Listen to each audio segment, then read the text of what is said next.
This is Jennifer Hale, and you're listening to the Five-ish Fangirls podcast. And, I should go.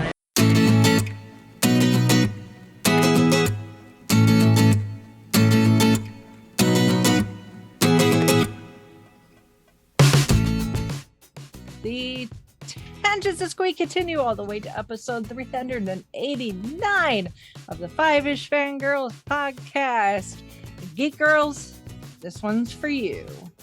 Welcome everyone to this week's episode of the Five-ish Fangirls podcast. Let's start off like a direct with the virtual table and see who's joined us this week. This is Brittany W. This is Holly from Wisconsin. And this is Rachel in Indianapolis, Indiana. Hello, everyone. Hello. Hopefully everyone is doing well in this final week of September. How the hell did that happen? No kidding. October Saturday, how is this? Why? What? I know. I'm not complaining. I love October, but Yeah. Oh my.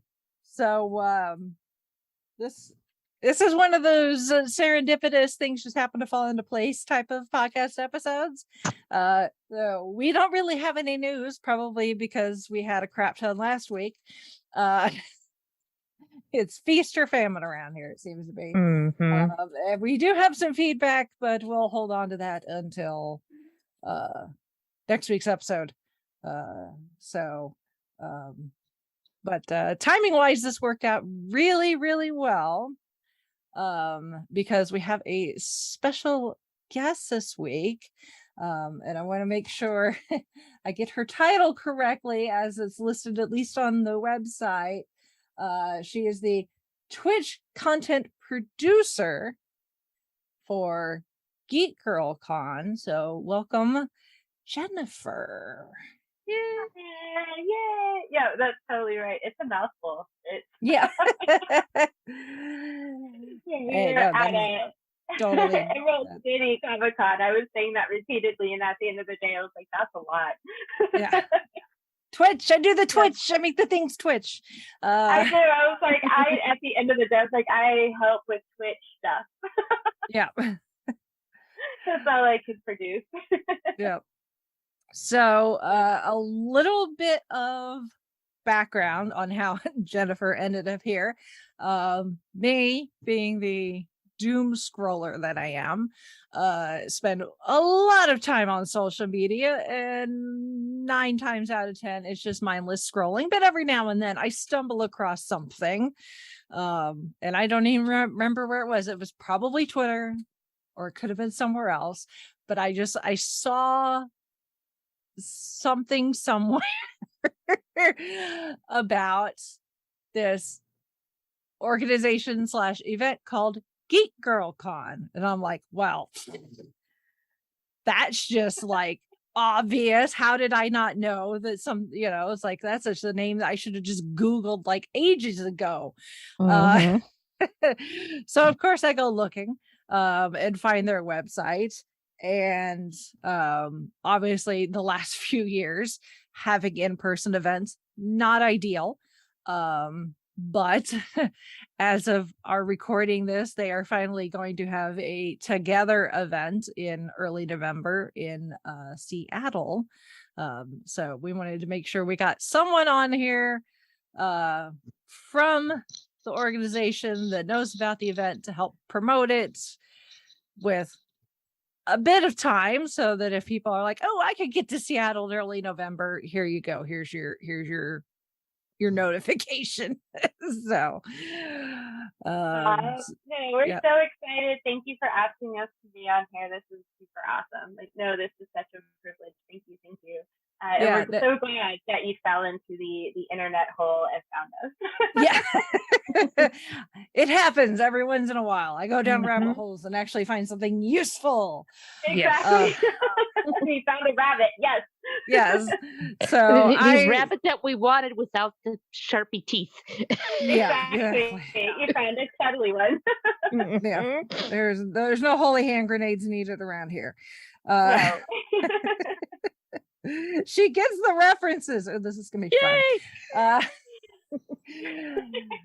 Well, just based on your little bio on the website, I was like, yeah, you got some cred. I think you come by your fangirl geek girl card, honestly.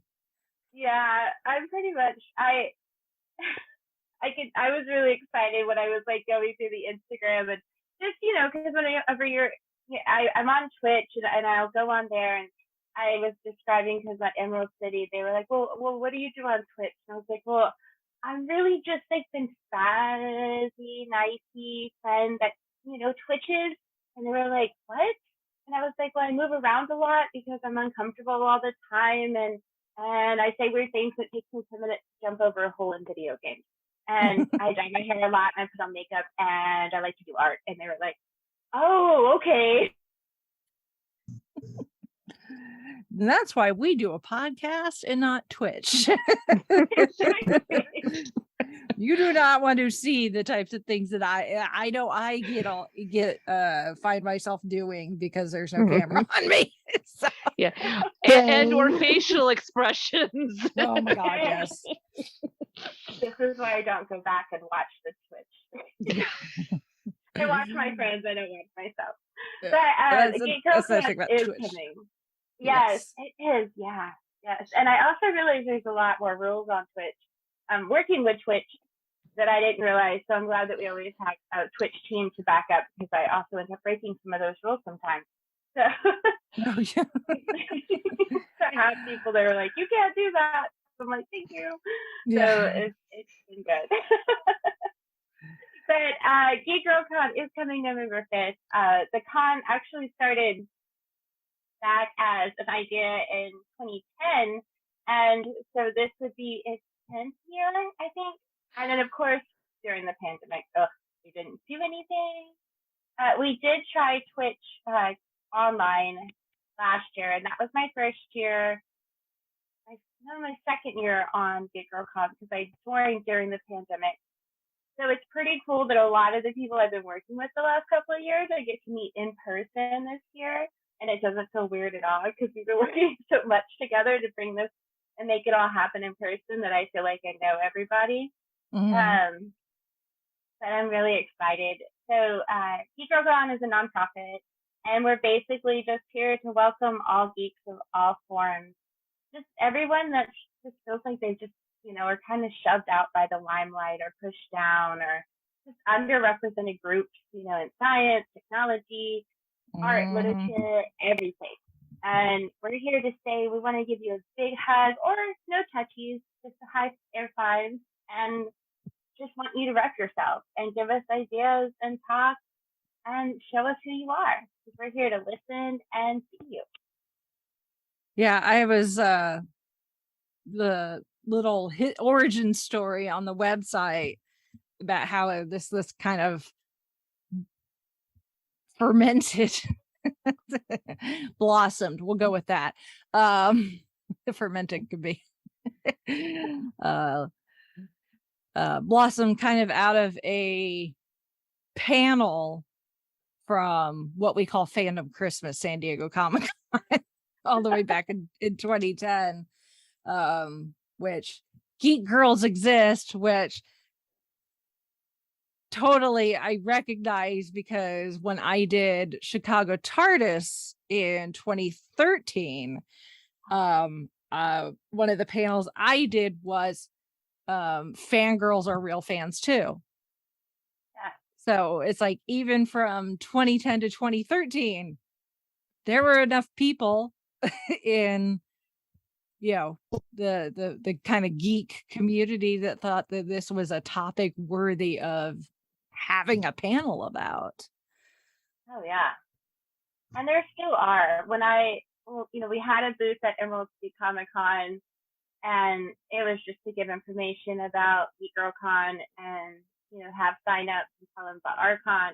And the amount of young, fresh faces that were coming out, like tell us about it, and who were like, yeah, like you could totally be a meteorologist and have makeup on, and you could be a deep sea scientist, and they were just so just like you could be a geek and it'd be okay. And I was like, yes, you can. Like there were still so many people who are out there saying like it's okay to be female or femme or be who you are and be a geek, and it was amazing that they still needed to justify that and feel safe in it, and it blows my mind that it's still something that we almost have to always fight for. Like it's okay, but it really is okay. Like we shouldn't have to fight or even have this massive amount of like it's just okay to be human. And I'm glad that Geek Girl Con has that recognition in Seattle where people will see us and be like, hey, like we love your con and we felt safe there and we loved coming to it. I'm like, great, it's coming back. Come back, feel safe, get stickers, feel great in cosplay and come watch our science show and then maybe we'll have tarantulas and come play games and not feel judged. And I just want that. I wouldn't want that, but hey, more power too. Yeah, Rachel has a thing for arachnids. Yeah, really? No. Not on the. I'm getting ready to start a new D&D campaign with a bunch of friends, and our DM even today was like, "How do people feel about bugs and spiders?" And I'm like, "No." Considering our first go around with you going down the well with me trailing Those behind were snakes, you, though. I was okay with yeah, that. but still creepy crawly. Yes. So I'm much better off with no legs than a bunch of legs. Does the East Coast have spider season? Because when I moved to Seattle from Texas, and in Texas it's just like Australia all the time. Everything wants to kill you. Right, everything. And big. Including Canada humans. It's awful. And I go to the West Coast, it's lovely and it's paradise and it's amazing. And I'm like, wow, I just feel so loved.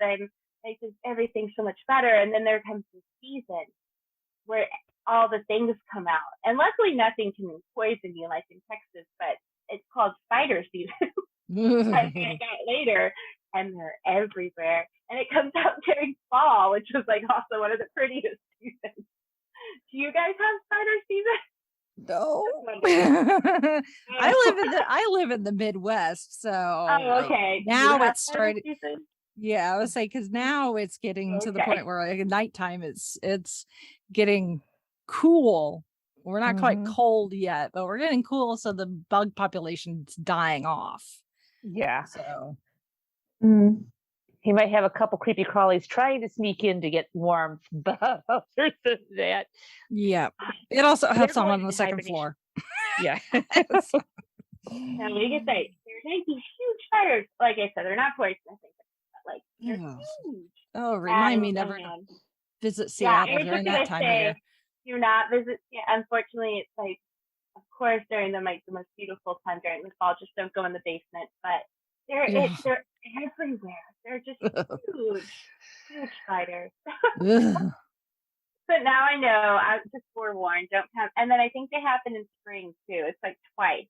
And I was reading an article about it, and it was just an unsettling article because it said, you think that the spiders come into your home when it's spider season, but actually they were there the whole time. And I just was like, that's so uncomfortable.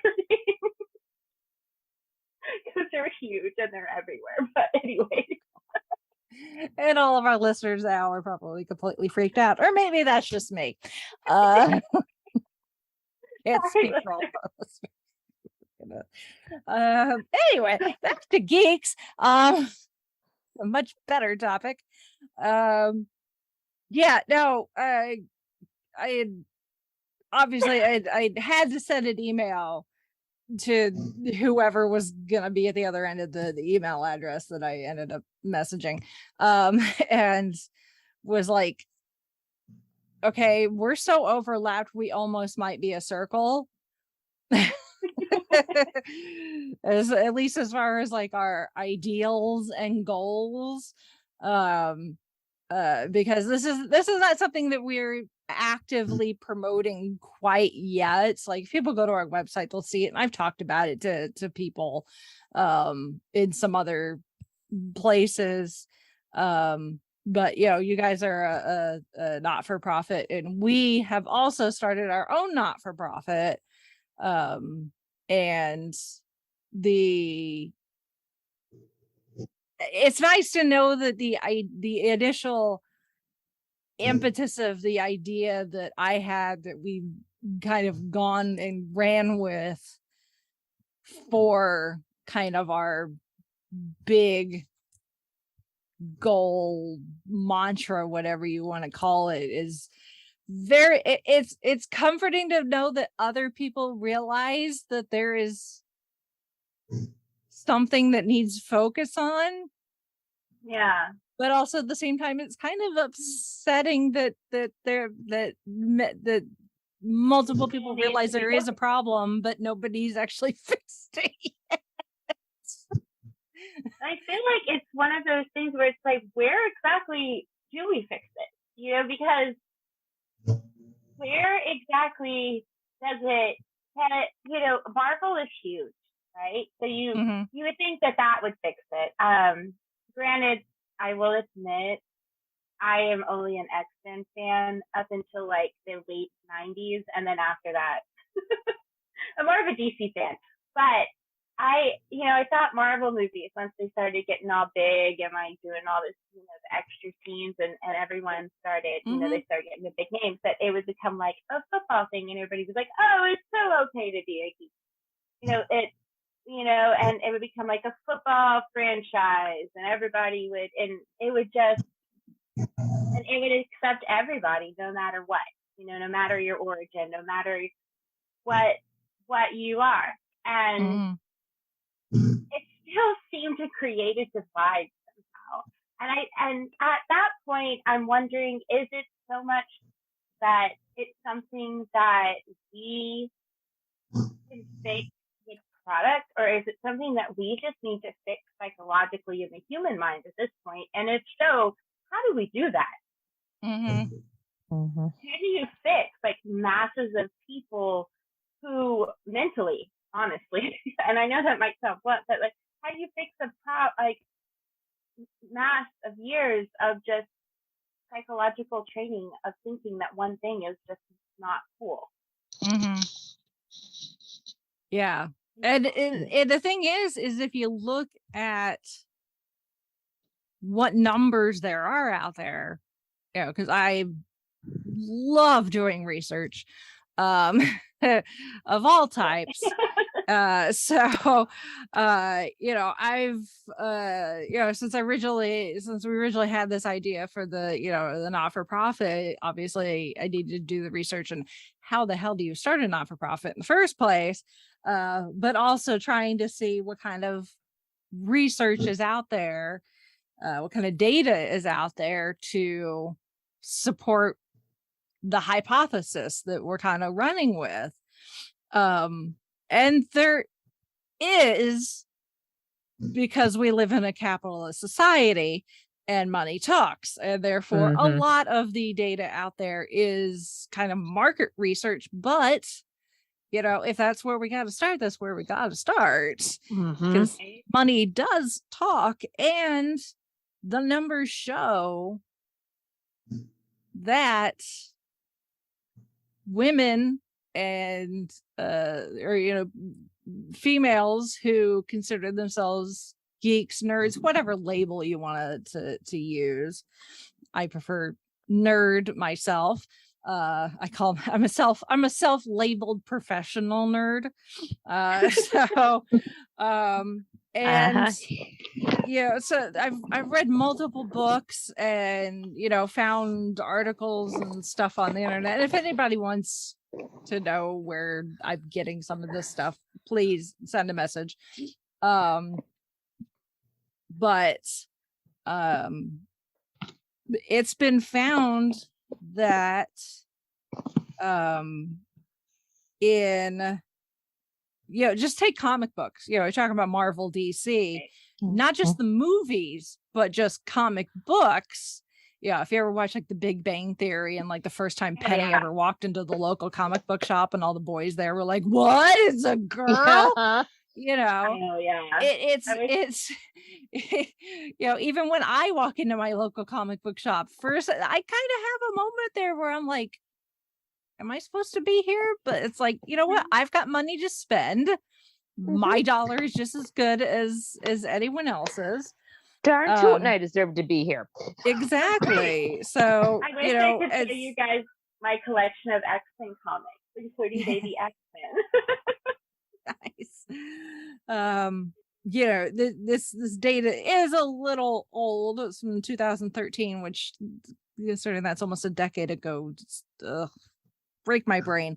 But according to a Comixology survey, which Comixology, one of the largest online comic resources that you can get digital comics that way, but still, as everyone knows around here, we will not judge how you read anything, whether it's comics, whether it's graphic novels, whether it's full-on novels, whether you're doing digital, whether you're doing actual physical, whether you're doing an audiobook. As long as you're reading something, we're totally cool with that. But a Comixology survey found that in the third quarter of 2013, 20% of its new customers at that time were females from the age range of 17 to 26. And females or young women aged 17 to 33 is one of the fastest growing buyer demographics of comics in general. So just that one market, to some people, then you're like, 20%, that's not a whole lot. But when you look at just the overall demographics, that's a lot. Mm-hmm. That's a decent foothold. And though I don't name genders, I just want to say men and women. Yeah. I just have always not been very like naming gender types. But the one thing too that on top of that is I used to teach special education, and one of the things, I was an English teacher, and I would always introduce the kids, especially teaching special education English, is teaching a lot of the ESL students through comic books and graphic novels.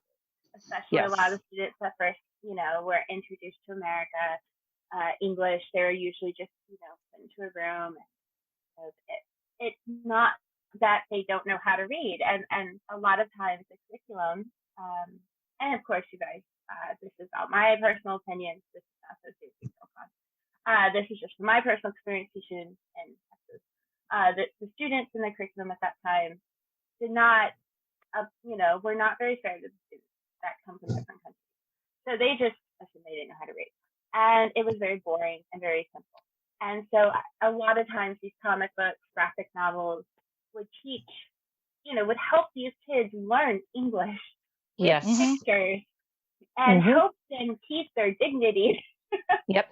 As someone in the education field who does work with ELL students, those graphic novels have been a lifesaver, because we could, if the main text is too hard, I'm just like, let's find you a graphic novel that covers what we need, and they just love it. It helps. It's such a passion of mine. Well, my master's dissertation was on that, and how we need to rewrite the curriculum to not just so much be, because when it was first written, like this curriculum in America, it was written for white males, and it hasn't changed much since. And so a lot of times, especially when we write things for STEMs and science, and we think about these things that are geeky, quote unquote, and I consider myself a geek or a nerd or whatever. I know I am. I love this stuff. I will eat it up. And it's like, no, like nobody really learns differently. Like, people learn differently, but it doesn't matter your gender how you learn differently. And so why don't we create a curriculum that's more inclusive to everybody? And one of the things that I wrote in my dissertation was, like, we should add more comic books, more graphic novels. We should have these things, because it is nice to have a visual representation of the words, to have an understanding of the emotion when you say these words, because that's what you're learning, really. Because when you read a book, you're connecting to the characters and you're connecting to their feelings and you're connecting to the words. You're not just trying to learn that it's the subject of the sentence of the, you know? Mm-hmm. And I feel like a lot of times these kids get this, sorry, I'll stop now. But yes, you might need to edit that out later.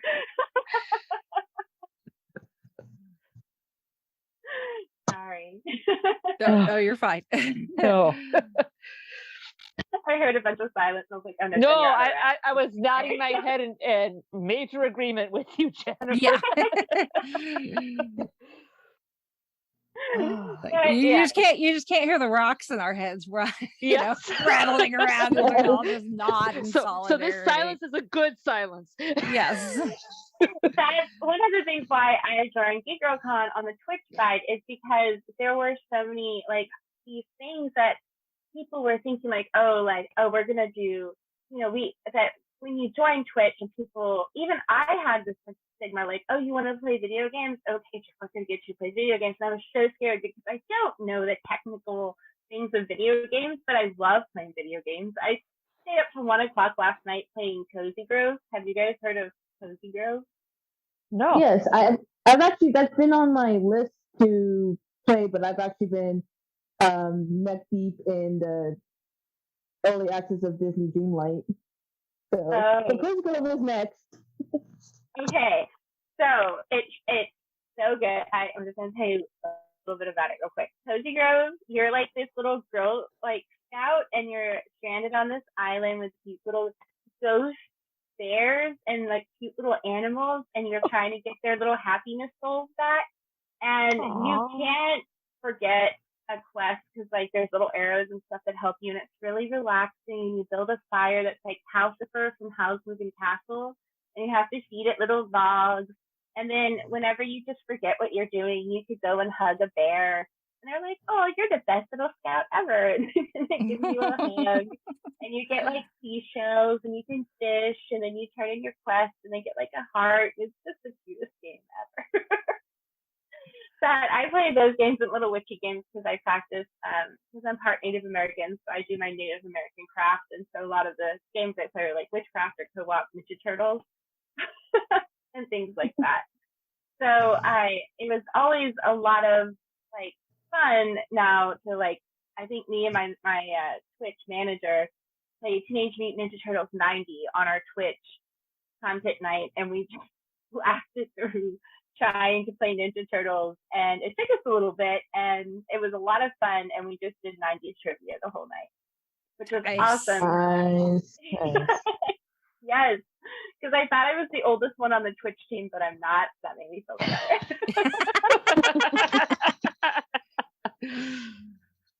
Because I also assumed everyone on there was way younger than me, and I was like, I'm 38. I was born in 84, and they were like, oh, dude, we got this. And I was like, okay, cool. Yeah.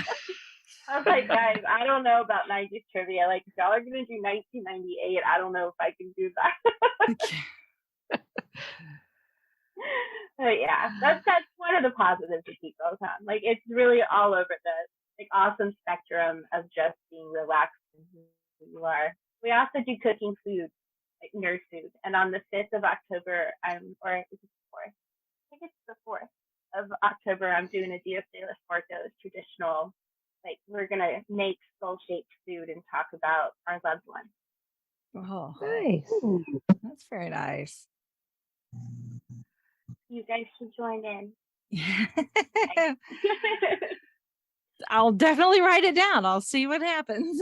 Well, you can watch it later. You don't have to join it because I think the time difference makes it really late on your side. Yeah. Although around here sometimes that doesn't mean diddly. But anyway, well, I'm gonna change my brother. 3D cake. Yeah. My brother's a Twitch streamer as well, so is his fiance, and both of them are like, even in this time zone, it is late night streaming. So okay. I don't know how he does it, but I don't know how some of them do it either. Like the actual gamers, because I go to bed like at 10. Yeah. So late night last night for me was 1:00, and I was like eating my chips and playing my game and hugging my bears, and I felt so old. Yeah. I hear that. I totally hear that. Back in my vacation. Yeah. Tonight I'm gonna stay late and finish my Terry Pratchett book. The yeah, just the fact that you guys have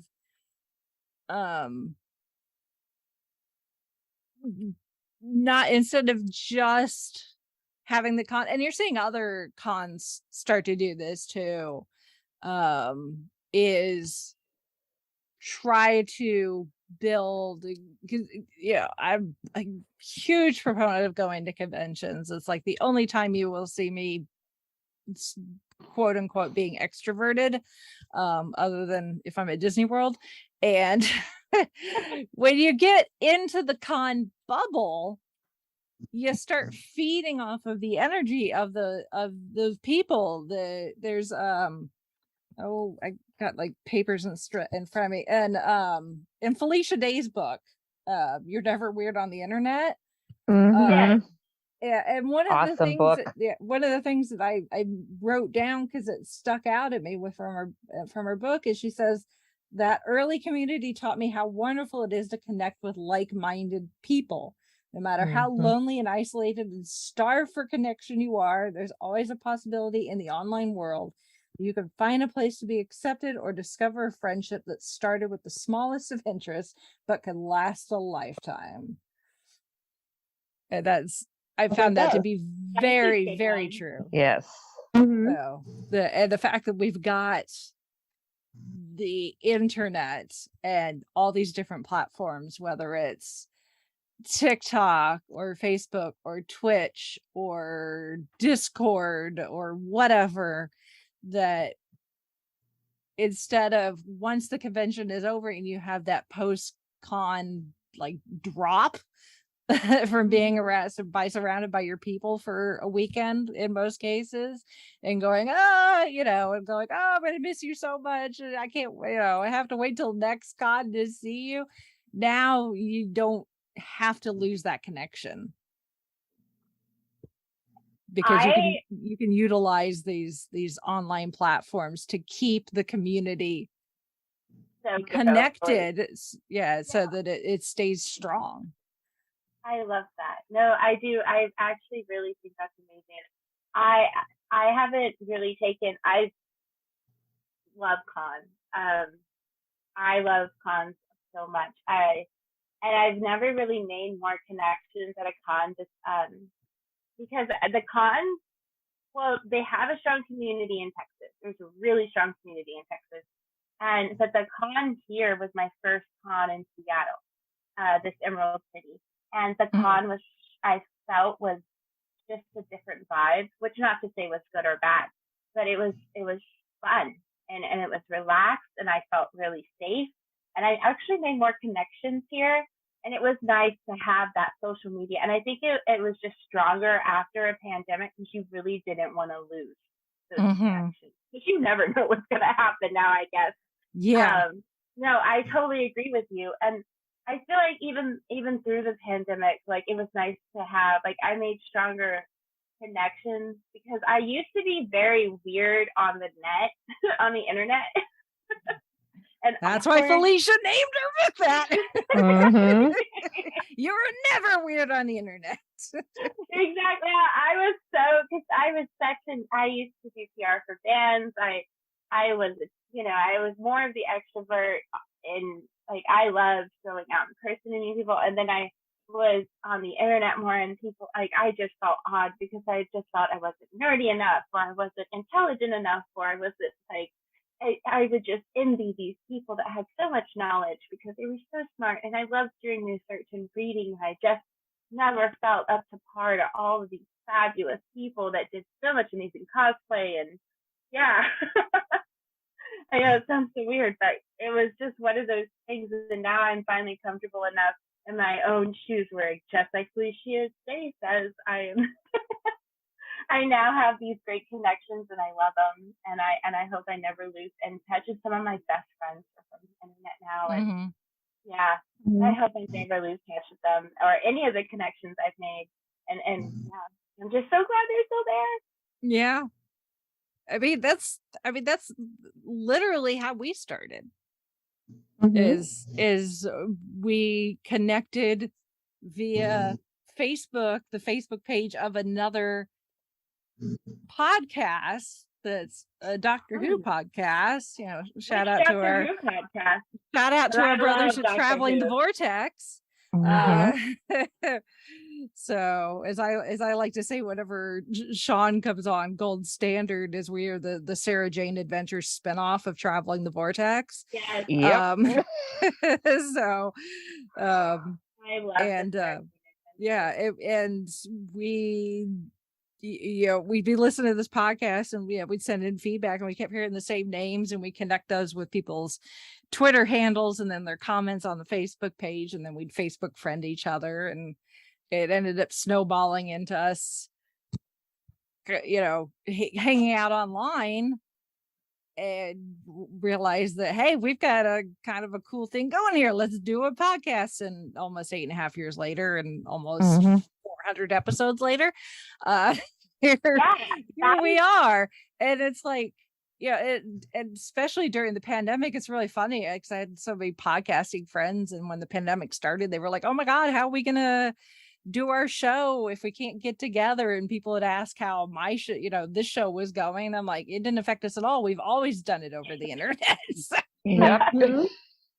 I can't wait to hear you guys when the new season comes out. I'm so excited. Yes. I'm so excited to find other Doctor. Oh, I love Doctor Who so much. Oh, yes. I was just so excited to have Billy Piper, the Ninth Doctor, in the same building as I for Emerald City. It was just so amazing.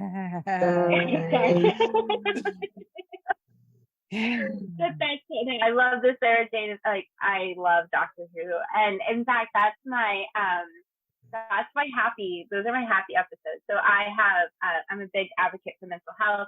I have anxiety and complex PTSD from sexual trauma. And so I 100% am a huge advocate for, you know, just always being able to talk about it in a safe place and all those things. And the Doctor Who, that those episodes are always, you know, I don't have a favorite Doctor. I have favorite episodes and favorite moments with Doctors, because to say I have a favorite Doctor, I feel like it's so hard because they're the same one. But I think 9 was like the one that was the one I think I restarted with. Like I started with. Tenet is the one when I'm feeling like I need hope. And when I'm feeling goofy, I can watch Max Smith. And then when I'm feeling bitter, I can put on Capaldi. And then I haven't feel like where Jodie fits in yet. But I think that she's going to be my fighter. I think that's where she's going to go. But yeah. So I don't really have a favorite Doctor, but I have them as like a mood spectrum. But now I need to know y'all's favorite. If y'all have a favorite Doctor or a favorite mood or a favorite, how do y'all do that? Yeah, 6 is my favorite. Yeah. Yes. Explain. Yeah. Which makes me, which I get a lot of funny looks from people when they hear that. Why? Because the 6th Doctor is not very popular. Yeah. So I like 6. Not for lack of trying, but yeah. 8's my go-to. Even though he's had one movie, the audiobooks are just awesome. The 3rd Doctor is mine. Which one? The 3rd Doctor. 3rd? Yeah. And if Chrissy was here, she would say the 5th. So. Yep. I like that they're all early Doctors. Awesome. Wait, why isn't the 6th Doctor popular? I don't understand. I don't get it, so it's hard for me to explain why other people don't like him. So Well, his I have a treatment of vague Perry understanding, yeah. wasn't the best, though we could chalk that up to regeneration sickness.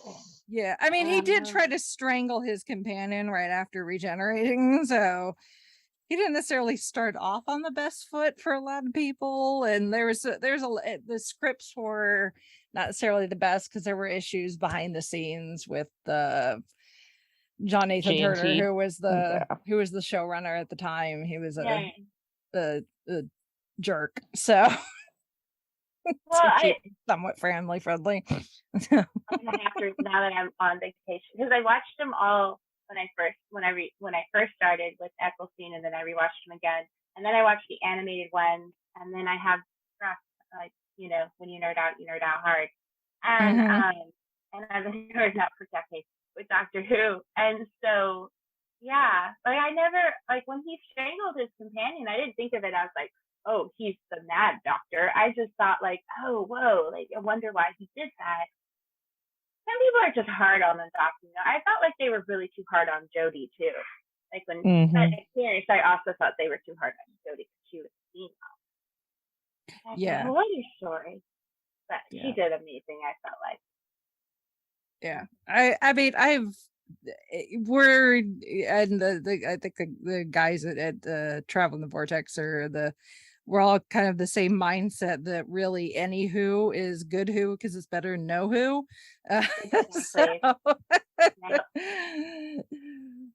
You can always find something good and enjoyable from every Doctor. Maybe not necessarily every single story, but every Doctor has got something that you can find positive out of them. Well, that's a good question. What is your favorite top 3 Doctor Who stories? Ooh. In general, or of my specific Doctor? Whatever helps you narrow it down.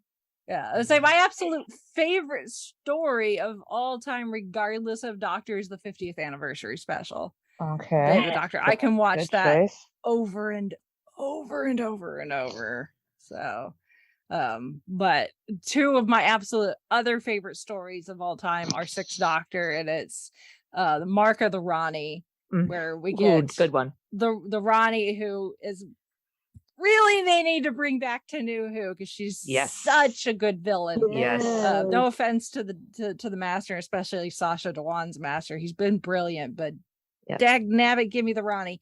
And you got the Ronnie and the Master together in one story, which is fabulous.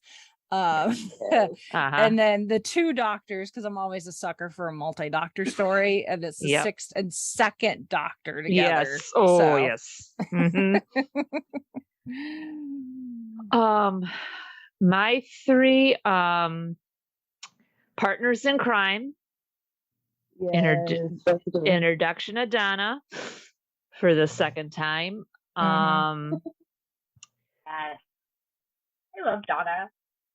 Battlefield, which is a 7th Doctor and Ace with the brig, but we get a little bit of the King Arthur legend tossed in. Yes. Which is a good episode. And then it's a sad one, but it's a good one, Vincent and the Doctor. Yes. That was one of mine, Vincent and the Doctor. One of mine. I have others, but those are kind of my quasi go-tos.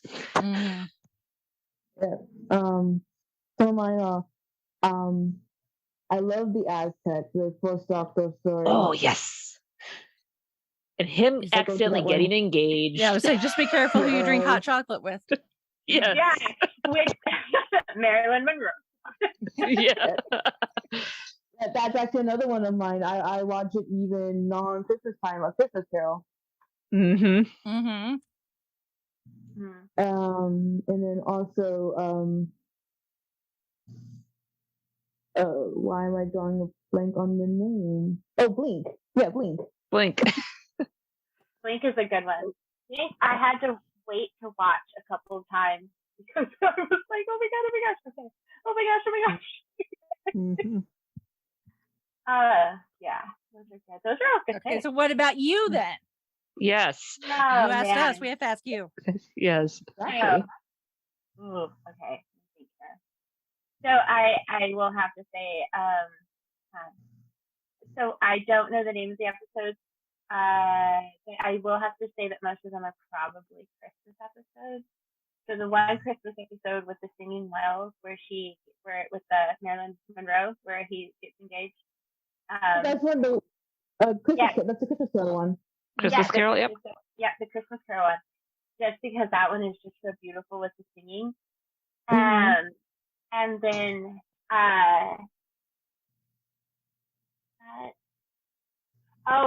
the Peter Capaldi one. It's also a Christmas episode, but it's the one where they're at. I think it's called the Santa Claus or something like that, where they're at the snow base and the the one where what's his face? Where Nick Frost plays Santa Claus? Yes. Yes. Oh crap! What's the name of that one? I don't know. I'm looking it up right now because I can't think of the name of it. I'm really bad with names of episodes. That's why I was like, I'm not going to remember the names of any of these episodes. But they always just have a special place in my heart. And then the other one is the Wi-Fi one when first Matt Smith and Clara meet. Oh yes, the Bells of St. John. The Bell of St. John, yes. Where is that episode? But the Christmas song with Peter Capaldi, and then the Brain Dream Suckers are like Last Christmas. Which one? What is Last Christmas? Yeah. Last Christmas is the one with Santa Claus. That's right. I remember really thinking the song. Yep. So good. I just love how they just it's so weird. But there are so many good ones for me. I feel like there's so many. I love the one with David Tennant and the clock, and the Clockwork. Girl in the Fireplace. Girl in the Fireplace. Yep. Girl in the Fireplace. Yes. And I didn't actually realize that they were dating at that time. They were. Yep. Yep. That was just that one was so good. Oh, it was so good. And then, he had so many touching moments. And the werewolf one, of course, with the queen. Tooth and Claw. Yeah. I was like, I really hope that's I'm not abused. Yes.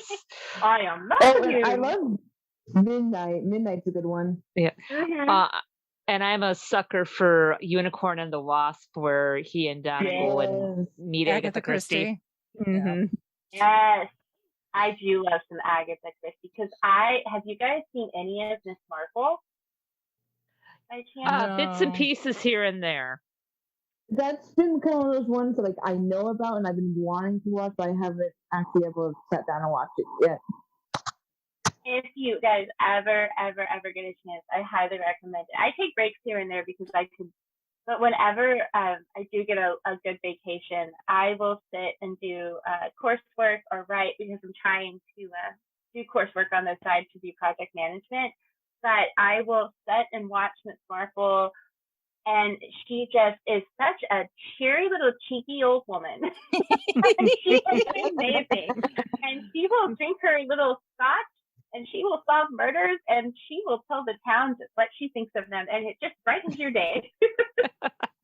So I highly recommend a good Miss Marple anytime you're just like, well, you just want to put it on.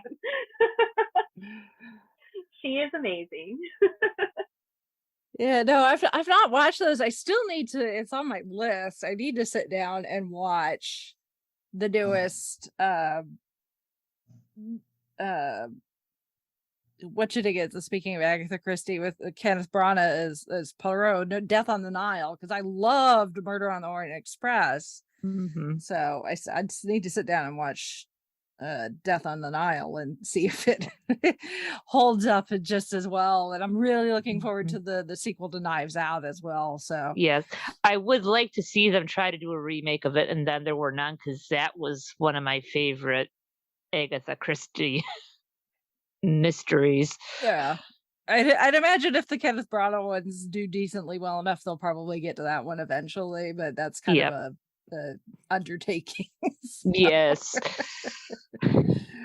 I do like me a good murder mystery though. So. Mm-hmm. Oh yeah. Mm-hmm. I know too much about the true crimes. I never really got into those, but I do love a good murder mystery, especially Agatha Christie. I didn't see the Oriental Express, but I did see Murder on the Nile, and it was fabulous. Oh, good. So that, yes. I need to see both. It was good. It was good. And I did love Knives Out. I am waiting for that one. Yes. It's so good. So good. I am really behind on my movies. I need to watch all 3 of them. Mom surprised me. She came home. I came home from work one day and she's like, yeah, I found this in the $5 bin. And I thought you might be interested in it. Of course, it's Knives Out. I have the digital copy. I'm like, oh, Mom. She's like, what? Is it bad? I'm like, no, it's good. We need to sit down and watch it. I think you'd like it. So it's just like, we need to find the time. Yeah. It was one of those movies where my husband is so amazing, but he's one of those people you sit down and you watch a movie with, and he's so fun because you can watch the movie with him 2 weeks later and he doesn't remember it. We're watching the Lord of the Ring new series now, and he loves Lord of the Rings, and we're huge fans, and he's Tolkien fans. I had him read all the books, and I've read the Silmarillion, and he's read it, or he's tried to read it, and I've tried to explain it to him. But watching each episode, he's like, what? So watching Knives Out, we've had to watch it a couple of times, and I've had to explain, and same thing with Lord of the Rings. I'm just letting him watch a couple ahead of me, and then I'll watch them, and then I'll explain them all. If you ever have a Lord of the Rings podcast, let me know. Yeah, we will definitely let you know. Mm-hmm. I'm actually in the middle of listening to Fellowship in audio format. Because I could not, I tried to sit down and actually read the physical book, and I just could not do it. I got through The Hobbit like nothing, because that's written for kids. Yeah. Yeah. Who's the narrator? I don't remember. It's not Andy Serkis, because the wait time was just way too long for those, unfortunately. I was going to be 5 million years old before Rob Inglis. Oh, okay. That one is still really good. Yeah. I have them both. He's a pretty good narrator. I would have preferred the Andy Serkis ones, but I was like, I'm not waiting 5 million years because everyone else wants to listen to Lord of the Rings narrated by Andy Serkis. So. I have Audible, and so I have both, because you get like one credit, and eventually one credit gets to be like, what am I going to do with all these, so I have both, but it doesn't matter who reads it. So the Silmarillion, it doesn't matter. It's a lot. So if you ever just want a summary, there's a place on, I'll share the link with you guys. It gives a perfect breakdown of it, so nobody ever has to read it. And that's the person that writes it, that's their summary, is like, so nobody has to read it like I did. Here's a perfect breakdown of it. And it gives you all the characters and everything, because it's such a history book and so much. You shouldn't have to read it. But no, the Fellowship was a big read, and they all were. Mm-hmm. But I really do love how he writes. So it wasn't, but I read them a while back, but I still love them so much. It was just like part of my memory. Mm-hmm. Yeah. Oh. But if you like hilarious books, I highly recommend Terry Pratchett. All in of all. Like he's amazing. Oh yeah. I'd started the Long Earth while I was waiting for Fellowship. And then the minute the app from library was like, hey, Fellowship's available, I'm like, sorry, Sir Terry, you're going on pause. I will go back to the Long Earth once I finish Fellowship, and I'm on the wait list for the Two Towers. So I'm slowly dipping my foot into Discworld. I have started guards, and I am enjoying it. Discworld is I cannot. I love Discworld. The witches in Discworld are my favorite. Just the wizards, the witches, the feminism in the whole series is just so. The equal rights book is amazing, like all around. It's so good. I love it. It's a good series. Yeah, like it's on the list, the proverbial list.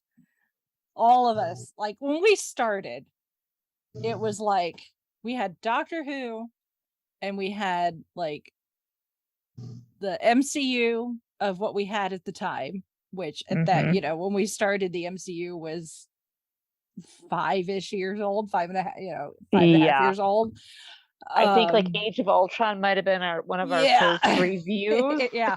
I remember John giving you all a review about the first Guardians of the Galaxy, and my review was only like 10 minutes long because we weren't all like completely indoctrinated, although I think I was by that point. And then we had like Star Wars.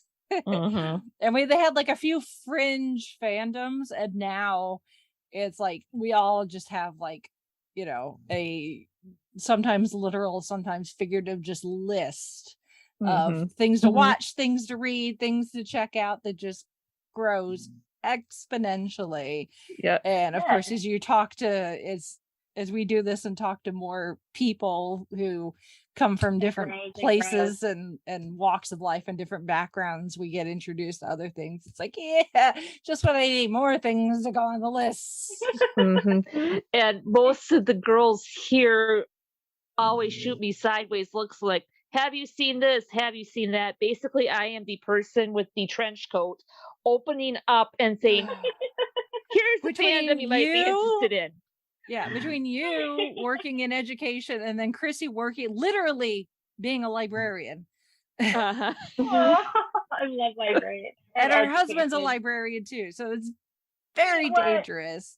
And he's also a published author. Yes, and her husband's an author, so it's just is dangerous. This is it's very dangerous. It's like I love having new friends and acquaintances, but don't tell me the things you're excited about. I don't have enough hours. We really need the Hermione Granger time turner. I am the worst for you then. Yes, I spent 6 months binging the entire Dresden Files. Your point? Yep. Oh my god! Well, and then how quick did you get through Supernatural? Don't even get me started. Yeah. Yeah, I love. Yeah, my husband is so my husband's just a music snob and a kindergarten teacher, and I'm just the one that gets through it. But I do love to. I didn't get through all of them though. I can tell you all about the X-Files. Yeah, same. I can do like X-Files, Bigfoot, aliens. I have a whole like half sleeve of the Hitchhiker's Guide to the Galaxy, and I can tell you a bunch about stuff like that. Nice. It's very like nice. The obscure thing.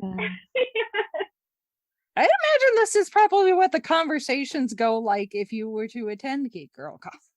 This is exactly what they go like. I'm looking at the schedule on the website, and it's just like, anime meetup, and then surviving the zombie apocalypse. Exactly. And the cool thing is that our Twitch, starting in October, our Twitch channel is going to have some panels that didn't quite make it. They kind of make it on, so you get like a kind of intro into Geek Girl Con, and then you get Geek Girl Con. So it's going to be really awesome. Yeah. And then you also get like a bunch of video games on Saturdays, and then you get the Dia de los Muertos, and then you get some really other cool stuff. And then we have a bookish fan. One of the people coming on is a book club literary cosplay club. So they dress up as the books that they read, and it's really interesting. I met them at Emerald Con, and they're really cool. Yeah, I know. They're just so cool. And they're very, very awesome. That would be the last thing I need, is something to combine two of Oh, I know. It's bad enough, and then you start combining them together. Oh my goodness. I would have so many costumes. It would be ridiculous. I already have so many costumes because I got married in Halloween. Like, I don't need any more costumes. By the way, my wedding dress. Yeah. But anyway. We will definitely have to put. We'll put links to all the relevant things in our show notes. So, like your guys' Twitch channel and all the things so people can find it. So, but for anybody that's listening and like, oh, I could get to Seattle in early November. Tell them about really sell this year's event. All right. So Geek Girl Con is November 5th. It is free for 5 and under. And if you are in your preteens and teens, it is $15. If you're an adult, it is $30. And if it's for one day only, it goes from 9 o'clock to 9 p.m. I believe. No, 8 p.m. I'm sorry, 8 p.m. And it's $30. If you go to geekgirl.com, you will find geekgirlcon.com. You will find passes, and we hope to see you there. And they, it's masked. So please wear your mask. We really want to respect everybody, and we want everybody to be there. Mm-hmm. And you can't see me, but I'm just like giving you guys all airheads. Right back at you. Yeah, like if I had stumbled across you guys 2 or 3 months sooner, I definitely would have probably at least tried to get myself out there for this year's event, but just the timing just wasn't quite working out, unfortunately. But I would definitely keep eyes and ears open for let's all hope that this year's event is successful and there is another one next year, and I will definitely want to be aware of the date or dates for next year, so just in case. Oh yeah, we'll be back, and we're also on Twitch every Tuesday and Thursday 7 to 8 standard time. You guys can't get rid of us. Yeah. I think we're 3 hours behind y'all, so. Yeah, at least me. Me and Brittany are in the same time zone. And then Holly is an hour behind, so she would be 2 hours difference. So yes. There you go. Yep. And if Chrissy was here, it'd only be an hour difference because she's 2 hours behind. There you go. 3, 2, 1. Yeah. But if we were all here, we'd have all the time zones covered. Yep. Awesome. Yeah. At least the continental ones. Mm-hmm. That's great. Thank you. It's been so much fun talking with you all. Yes, absolutely. Yeah. Like I said, we'll put links to things in the show notes so that people can find the information. And of course, you guys have quite the social media presence, so that is good as well. And so people have questions. Yeah, easy. Yeah, I was looking at your guys's, and the fact that you guys are like mostly volunteer run, yet you seem to have a good number of people on your team, making sure all that everything all the cogs spin together correctly. That's quite impressive. I don't think a lot of people realize just how many of these fan conventions are run on the backs of volunteers. That not a lot of the people that make these things come together are actual like paid employees. That people are just doing this for the joy and the love. I mean, and the love of it. Just by love and joy, and just it blows my mind every day. I mean, right now we're getting together every Sunday for at least an hour to plan this con, and it blows my mind how much planning is just going on and how much everyone just cares, and it's just amazing, and it gives me hope, and it's awesome. Yeah, it's a positive thing in the world this year. It keeps you going. Yes, absolutely. So, well, folks can find those links, like I said, in our show notes, which you can find those if you go to our website, which is the 5ishfangirls.com, and you can also connect with all of our social medias as well. So I'm sure we'll as we post this, we will tag all the Geek Girl stuff as well. So no one can say, I couldn't find the link. It's like, if you can't find it, you're not on the internet. Check your connection. But Jennifer, it's been a lot of fun. We will definitely need to have you back to talk Doctor Who or Tolkien or both or something else or all the above. Thank you. It was so much fun. Anytime. Absolutely. So with that, we shall sign off for this week. Thank y'all so much. It was a blast. This is Brittany and Douglas saying goodnight. This is Holly from Wisconsin saying good evening. Every once in a while, we forget where we live. This is Rachel in Indianapolis, Indiana. Have a good one, everybody.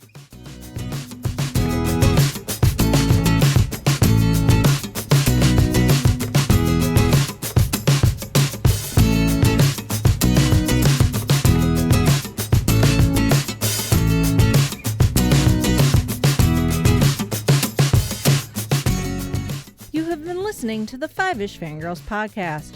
You can find more episodes and information at thefivishfangirls.com. Any and all books, movies, games, and any other forms of media mentioned are owned and operated by the respective copyright holders. No copyright infringement is intended or implied. If you wish to support the show, the easiest way is to leave us a rating and review. More ratings and reviews will make it easier for others to find the show. If you wish to support us monetarily, you can do so at patreon.com/5ishfangirlspodcast. All money goes towards fees and equipment to keep the show going. For official Five-ish Fangirls merchandise, visit redbubble.com/people/5ishfangirls. We love hearing from our listeners and encourage feedback. You can email us at fiveishfangirls@gmail.com. You can also like and follow us on Facebook at facebook.com/5ishfangirls. Thank you so much for listening, and may the squee be with you.